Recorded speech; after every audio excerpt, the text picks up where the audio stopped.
এখানে আজকে 2 kilo mutton নিয়েছি, যেটা আস্ত গোলমরিচ, ছোট এলাচ, কটা লবঙ্গ আর 2টো দারচিনি। এইটা এই গ্যাসে অল্প করে এটা গরম করে নেব, তারপরে এটা মিক্সিতে বা শিলে গুঁড়ো করে নেব।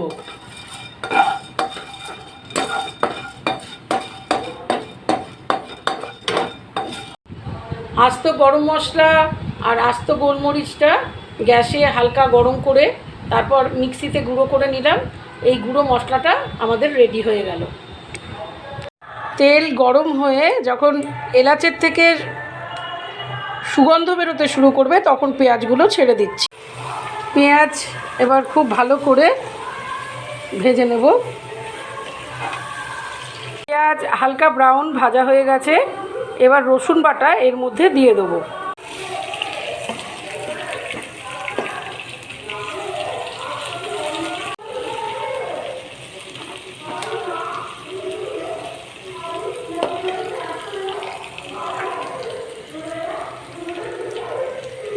এবার যতটা রসুন বাটা নিয়েছিলাম তার ডবল পরিমাণ আদা বাটা দেব।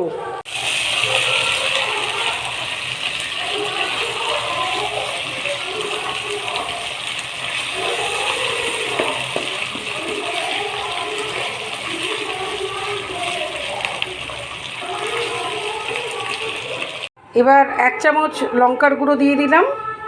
এবার 1 চামচ হলুদ গুঁড়ো দিয়ে দিলাম। আর 1 চামচ ধনে গুঁড়ো দিয়ে দিলাম। 3টে বড় টমেটো এবার এর মধ্যে দিয়ে দিলাম। এবার মটনটা দিয়ে দিলাম, দিয়ে ভালোভাবে এবার কষাবো। নুন দিয়ে দিচ্ছি স্বাদ মতো।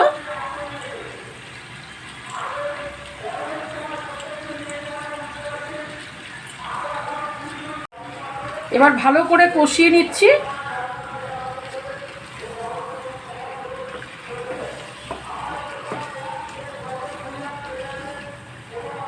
এবার আঁচ কমিয়ে দিয়ে 10 মিনিটের জন্য হতে দিলাম।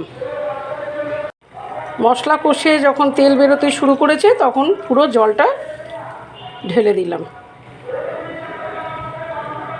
এবার মিডিয়াম আঁচে ঢাকা দিয়ে মটনটা 45 মিনিট হতে দেব। 10টা লাল কাঁচা লঙ্কা বেটে মটনে দিয়ে দিচ্ছি। 45 মিনিট পর ঢাকা খুলে আলু দিলাম। এবার ঢাকা বন্ধ করে আধ ঘন্টার জন্য হতে দেব।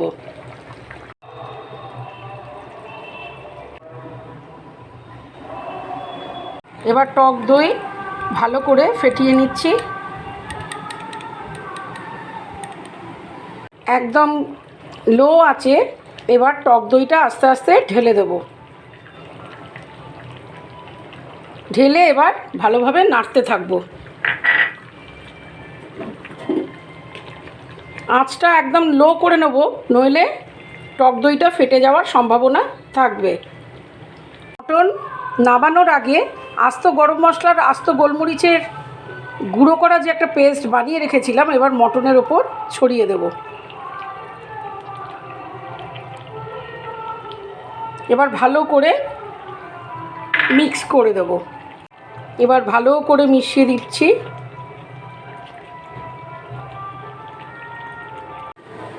আজকের মটন রান্না সার্ভ করবার জন্য রেডি হয়ে গেছে।